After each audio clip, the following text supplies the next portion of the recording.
কোরআন দেখেছিস? তুই গালি দিয়েছিস না আমাকে, এর জন্য এই একটা কোরআনের পাতা ছিল।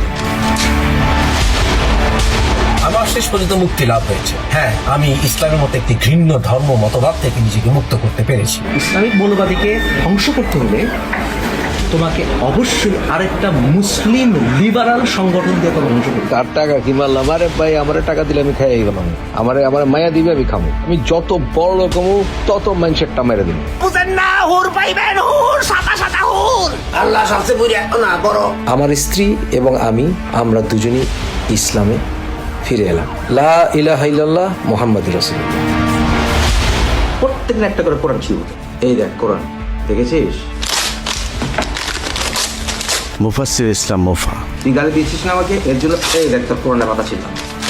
সোশ্যাল মিডিয়াকে ব্যবহার করে ধোঁকাবাজি, ভণ্ডামি, প্রতারণা, মানুষ ঠকানোই তার একমাত্র কাজ। কোরআনে এমন কোনো মিরাকেল নেই, এমন কোনো কিছু নেই যেটা বিজ্ঞান কখনো বলেনি। তখনকার দিনে সমাজে সকল বিজ্ঞান সবই ছিল। ইসলামের জান্নাত একদম সত্য কথা বলতে গেলে লয় ছাড়া, একটি উন্নত লয় ছাড়া আর কিছুই। মানুষ ঠকানোর এই যোগ্যতা তিনি মায়ের গর্ভ থেকেই লব্ধ করে এসেছেন, যে কারণে জন্মের পর তার গর্ভধারিণী মা নিজেও তাকে পরিত্যাগ করেছিলেন। মা মানেই ফেরেশতা না। আমার মা আমাকে মানসিক টর্চার করেছে সারাটি জীবন। সে মরে না কেন? আমি তার মৃত্যু কামনা করি প্রতি মুহূর্তে। কখনো আইনজীবী, কখনো ব্যবসায়ী, আবার কখনো ধর্মীয় বক্তা। বেশ কয়েকবার ইসলাম ধর্ম থেকে বেরিয়ে গেছেন, আবার ইসলাম ধর্মে ফিরে আসার অভিনয় করেছেন একাধিকবার। নাস্তিকতার সাথে আপনি গর্তের সাথে তুলনা দিতে পারেন। গর্তের ভিতরে কিছু থাকে না, গর্তের ভিতরে পড়লে আপনার মরতে হবে। যখন কোনো কিছু জন্ম দিতে হয় না, এনজয় করতে হয়। নানা স্টাইলে ইসলামকে দিয়েছি। কখনো আস্তিক, আবার কখনো নাস্তিক। এ সবই তার বৃহত্তর প্রতারণার অংশ। শুধু আপনাদের দিনের নবী মোহাম্মদ না, আপনাদের ইব্রাহিম নবীও কাফেরের বাচ্চা ছিল। আপনাদের ঈসা নবীরও পেট ঠিক নাই, আপনাদের আদমেরও পেট ঠিক নাই। বাস্তবে মুফাসসির কখনো ইসলাম ধর্মের অনুসারী ছিলেন না। মূলত সে একজন মুনাফেক। মুসলমান সেজে মুসলমানদেরকে ধোঁকা দেয়াই ছিল তার একমাত্র উদ্দেশ্য। আমার শেষ পর্যন্ত মুক্তি লাভ হয়েছে। হ্যাঁ, আমি ইসলামের মতো একটি ধর্ম মতবাদ থেকে নিজেকে মুক্ত করতে পেরেছি। বেশ কয়েক বছর আগে মুফাসসির তার ইসলাম বিদ্বেষী সহযোগিতা নিয়ে মানুষকে ধোঁকা দেওয়ার গোপন মিশন শুরু করেছিলেন। ইসলামিক মৌলবাদীকে ধ্বংস করতে হলে তোমাকে অবশ্যই আরেকটা মুসলিম লিবারাল সংগঠন দিয়ে তোমাকে ধ্বংস করতে হবে। Otherwise you cannot defeat this.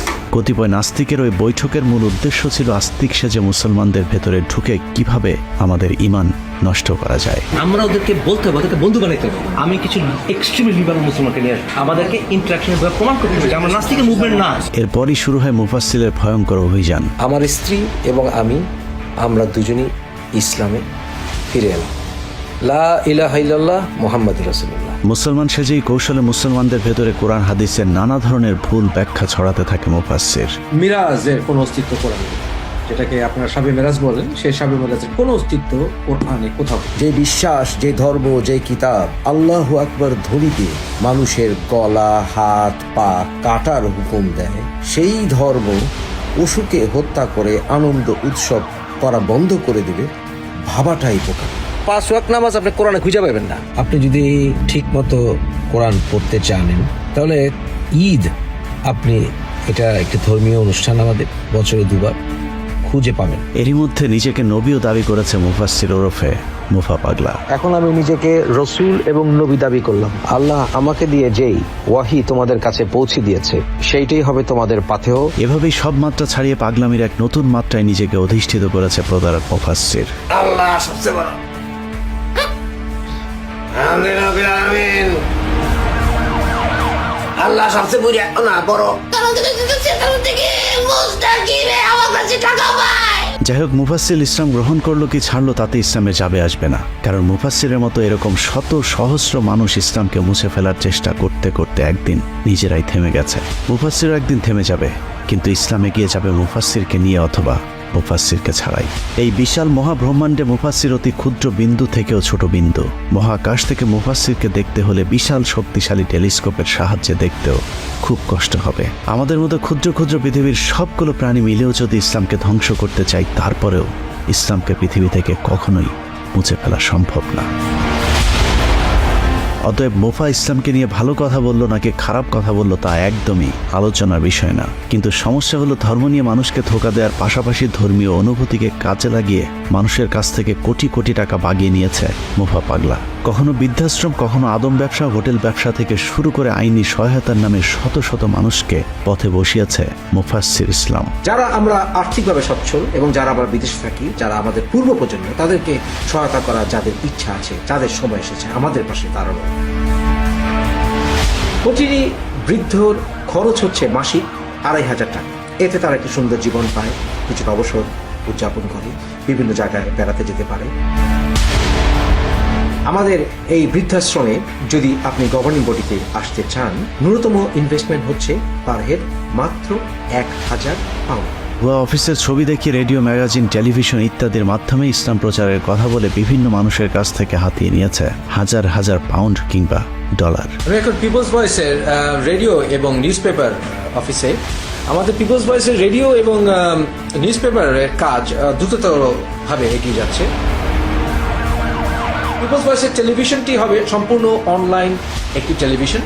সেই টেলিভিশনে আমরা ইসলামিক অনুষ্ঠান, ধর্মীয় অনুষ্ঠান প্রচারিত করব। বিভিন্ন সময় মানুষকে সহায়তার কথা বলেও পাবলিকের টাকা আত্মসাৎ করে খেয়েছে মুফাসসির। আমাদেরকে বেগবান করতে হলে আপনাদেরকে পকেটে হাত দিতে হবে, শুধুমাত্র সাইডে লাইনে দাঁড়ালে চলবে না। ক্যাফে, বৃদ্ধাশ্রম, টেলিভিশন চ্যানেল সহ বিভিন্ন ব্যবসা প্রতিষ্ঠানের কথা বলে মানুষের কাছ থেকে টাকা পয়সা নিলেও বাস্তবে এসব প্রতিষ্ঠান কেউ চোখে দেখেনি। মুফাসসির ভাই কিন্তু এই দেশে লিগ্যাল কোনো কাগজপত্র প্রসেস করার যে লিগ্যাল যে পেপারগুলো দরকার হয়, যে কোয়ালিফিকেশনগুলো দরকার হয়, এগুলো ওনার নাই। কোন জায়গায় তার অফিস আছে না কি, সে কেমনি কোনো ফার্ম আছে কিনা, তার প্রাইভেটলি কোনো বিষয় কোনো কিছুই নাই। লয়ার হিসেবে অনেক মানুষকে ব্রিটেনে নিয়ে যাবে বলে টাকা নেয়, কিন্তু সে কিছুই করতে পারে না, যেহেতু সে তার কোনো ল ফার্ম নেই, কিচ্ছু নেই। এসব প্রতিষ্ঠানে বিনিয়োগ করা লোকজন যখন তাদের প্রতিশ্রুত লভ্যাংশ চেয়েছে, তখনই শুরু হয়েছে টাল বাহানা। বিজনেস ভেঞ্চার আমি ওপেন করছি, কেউ পার্টনার হতেই পারো, হয়েছে দু একজন, কেন বিজনেস পার্টনার হবে না? বাংলাদেশে কি শেয়ার হোল্ডার বিক্রি করে না? বড় বড় কোম্পানির মালিকরা ম্যাকডোনাল্ডসের শেয়ার কি বাজারে ছাড়ে না? বরঞ্চ বলা উচিত যে শেয়ার হোল্ডার হয়েছে কিনা, এবং শেয়ার হোল্ডার হয়ে তারা যা আশা করছে তার 3 গুণ লাভ হয়েছে কিনা, বরঞ্চ এটা জিজ্ঞেস করো না খোকা, যে মুফাসসির ইসলামের সঙ্গে বিজনেস ভেঞ্চারে কেউ আছে কিনা, ওই বিজনেস ভেঞ্চারে এবং যুক্ত হয়েছে কিনা, এবং হয়ে সে লাভবান হয়েছে কিনা জিজ্ঞেস করলেই তো হয়ে যায়। এর মধ্যে বলেই দিচ্ছি, লুকানোর তো কিছু নাই। আমার সাথে লারা ইনভেস্টমেন্টে আছে, আমার সাথে বিজনেসে আছে, আমার সাথে রুমন ইনভেস্টমেন্টে আছে জার্মানিতে। জিজ্ঞাসা করো ওরা লাভবান হচ্ছে কিনা প্রতি মাসে। Ask them. বাংলাদেশে বড় বড় বিজনেস কংগ্লোমারেট হয়েছে, বিজনেস পার্টনার নাই, ইনভেস্টমেন্ট পার্টনার। এটা কি পয়সা চাওয়া? ভিক্ষা করা এগুলি? পয়সা চাওয়া এটাকে বলে? পাইজলামি টাকা পাও না, তাই না? মুফার দাবির সত্যতা জানতে আমরা কানাডা প্রবাসী লারার সাথে যোগাযোগ করি। আমার টাকা খেয়েছে সে, উল্টা আমাকে ভয় দেখায়, অথচ 6 লাখ টাকা লয়ার হিসাবে নিয়েছে। এসআরে যেটা হিসাব করে দেখি সে প্রহিবিটেড লয়ার, সে আমাকে জেলে নিয়ে কিভাবে, সে অথচ কোনো কাজই করে নাই। ফোরটা এইভাবে করে বিজনেস, যে তুমি 5000 টাকা দাও, 5000 ব্রিটিশ পাউন্ডে তোমাকে আমি 500 পাউন্ড দিব প্রথমেই। তো ঠিক আছে, না 5000 দিও না, তুমি 10,000 দাও, তো তোমাকে আমি এত পাউন্ড লাভ দিব। না এত হবে না, তাহলে আরো দাও, আরো দিলে তোমাকে আমি এত দিব। না এটা হবে না, তাহলে তুমি আরো দাও, তাহলে এগ্রিমেন্ট চুক্তি দিব না। তুমি 20,000 পাউন্ড দিলে তোমাকে আমি 1000 পাউন্ড লাভ দিব। তো তারপরে আমি রেডি করলাম টাকা, তারপরে বলেন না তুমি আগে টাকা দাও, তাহলে তোমাকে আমি এগ্রিমেন্ট চুক্তি দিলাম। যে আমি টাকাটা দিলাম সে এগ্রিমেন্ট দেয় না, তুমি পাগল, তুমি মেন্টাল, তুমি সিক, তুমি সাইকো, তোমাকে আমার 2 মাস দেখতে হবে। সেই যে ঘুরানো শুরু করলো হাজব্যান্ড ওয়াইফ, তুমি আমাকে বিশ্বাস করো না, তুমি আমাকে বিশ্বাস করো না। যে আমার পরিবারের সাথে কথা বলি, তো তোমার সাথে তো আমি ব্যবসা করব না, আর তোমার পরিবারকে তুমি জানো, এইরকম হলে তো হবে না। যত সব ছলা কলা কৌশল শুরু করছে। ব্যবসা শুরুর আগে লারাকে কি বলা হয়েছিল তার একটি রেকর্ডও সংরক্ষণে রেখেছেন লারা। আমি যে ফ্র্যাঞ্চাইজ করতেছি গ্রিন বার্গার, ওখানে ইনভেস্টমেন্ট নিব কিছু ঘনিষ্ঠ জনদের কাছ থেকে। এটা আমি সব জায়গায় অ্যাডভার্টাইজমেন্ট করতেছি না। আমি সেখানে 5 জন ইনভেস্টর নিব। একজন আরিফ অলরেডি কনফার্ম, এরকম আরও 2 জন আছে যা তুমি চিনবে না। এরকম আমি ইনভেস্টর নিচ্ছি আগামী 7 দিনের ভিতরে, এবং সেটা গ্যারান্টিড আর্নিং। প্রতি সপ্তাহে হিসাব করলে দাঁড়ায় মাসে বাংলাদেশি টাকায় 25,000 টাকা। ইনভেস্টমেন্ট মিনিমাম হচ্ছে ইউকে 5,000 পাউন্ড। এবং আমি চাই যে আমার ঘনিষ্ঠজনরা এখানে পার্টনারশিপে আসুক, ইনভেস্টমেন্টে আসুক, এবং প্রতি সপ্তাহে তাদের কাছে টাকা পৌঁছে যাবে। এবং তারা যদি মাসে চায় মাসেও পাবে। এনি টাইম 2 উইকস নোটিসে উইথড্র করতে পারবে। আমিও এনি টাইম 2 উইকস নোটিসে তাদেরকে বিদায় করতে পারবো, এবং এটা লিখিত এগ্রিমেন্ট হবে। লারার মতো মুফাসসিরের প্রতারণার শিকার কানাডার আরেক প্রবাসী জামিল আক্তার। মুফাসসিরের সাথে আমার সাথে পরিচয় হলো 2017 সালে। আর ওই বোবা ওয়ার্ল্ডের ভিতরে আমার ঢুকানোর উদ্দেশ্য ছিল যে প্রথম তারা নাস্তিকতায় নিয়ে যাবে, কিন্তু যখন আমি দেখলাম যে এখানে তার মূল উদ্দেশ্যটা নাস্তিকতা করা, তখন আমি ওইখান থেকে গ্রুপ থেকে চলে আসলাম। জামিল আক্তারের সাথে প্রতারণার ফাঁদটা ছিল আরো অনেক বড়, যদিও মুফার সেই ফাঁদ থেকে অল্পের জন্য বেঁচে গিয়েছিলেন জামিল আক্তার। তার মধ্যে একটা দুইটা গ্রুপ না, অনেকগুলো গ্রুপ। আমার মনে হয় যে আমি ফয়সাল ভাই বা লারা পরে দেখি নাই, তাদের একটা আলাদা গ্রুপ সম্ভবত, মানে ও লোক বাছাই করে যে এই লোকগুলো এই গ্রুপের জন্য, এই লোকগুলো এই গ্রুপের জন্য, তাহলে মানে তার ফ্রড করতে যাতে সুবিধা হয়। তখন সে আমার বললো কি যে আপনি তো ক্যানাডিয়ান। আমি বললাম যে হ্যাঁ, তো আপনার বন্ধু বান্ধব যারা আছে বিদেশি পাসপোর্ট হোল্ডার, তাদেরকে নিয়ে আমি একটা গ্রুপ করবো, আমাদেরকে আলাদা করবো। আলাদা করার কারণ হলো ফাইন্যান্সিয়াল, সে যাতে মানে ওইখান থেকে একটা বড় ধরনের অঙ্ক হাতায় নিতে পারে, এটা তার মূল উদ্দেশ্য। তো যাই হোক, আমরা ফাইন্যান্সিয়াল সাপোর্টটা অলরেডি অনেকটা আমরা করে ফেলছি। এই টাকাটা তাদের দেওয়ার উদ্দেশ্য হলো তার ভ্রমণ করার জন্য, হোটেলে থাকবে, হোটেলে খাবে। মানে ভারত আমাদের নিয়ে যাবে এই দেশ, একটা সময়সীমা দিয়ে দিচ্ছে, এতদিনের ভিতরে তারা অ্যাটাক করবে এবং নিয়ে নেবে। তো সেইটার প্রতিবাদ করার জন্য সে বেশ কয়েকটা দেশে যাবে, ট্রুডোর সাথে দেখা করবে। তখন আমি তার জিজ্ঞেস করলাম, আপনি এক দেশ থেকে আরেক দেশে একজন ডেলিগেট হয়ে যাবেন, সেই ডেলিগেটের উদ্দেশ্যটা কি, কি হিসাবে আপনি ডেলিগেট হয়ে আসতেছেন, এবং আপনি তার সাথে অ্যাপয়েন্টমেন্ট নিছেন কিনা? কারণ আমি যতটুকু জানি যে সে এখন খুবই ব্যস্ত, আমাদের এখানে ইলেকশন চলতেছে, ইলেকশন নিয়ে সে খুবই ব্যস্ত আছে। তো সে কি করে আপনার সময় দিবে, বা আমার তার সময় দিতে হবে না, সে আমার কাছে আসবে। আমি বললাম, সে আপনার কাছে আসবে কি করে? বলো যে টরন্টোতে আমার বাড়ি আছে, আমি টরন্টোতে যাব, সেখানে গিয়ে আমি তার ফোন করলে পুরো নিজেই চলে আসবে আমার বাড়ি, আচ্ছা আমার সাথে দেখা।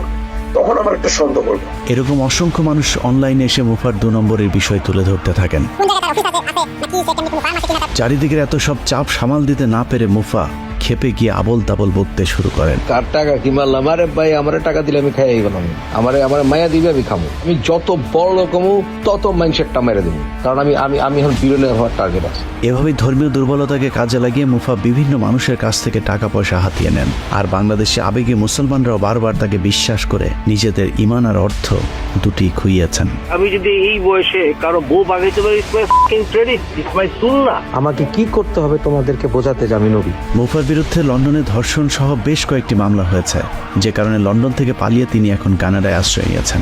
কোনো মাইয়া যদি অ্যাডাল্ট হয়, আমার লগে যদি করতে চায়, আই হ্যাভ নো প্রবলেম। কানাডায় বাংলাদেশিদের সাথে নতুন করে প্রতারণা শুরুর আগেই তার ব্যাপারে স্থানীয় প্রশাসনকে অবহিত করতে হবে। মায়ের বাপ, আমার যদি কেউ যদি টাকা দিয়ে দেয়, আমি খাই পেলাম, কই দিছে স্টেট, আমার টাকা দিবে, আমি খাই পেলাম। সবশেষে শুধু এতটুকুই বলতে চাই, ধর্মীয় ব্যাপারে মানুষের কাছ থেকে জানার আগে নিজে অর্থ সহ কোরআনটা পড়ুন, তাহলে আর কেউ আপনাকে বোকা বানাতে পারবে না।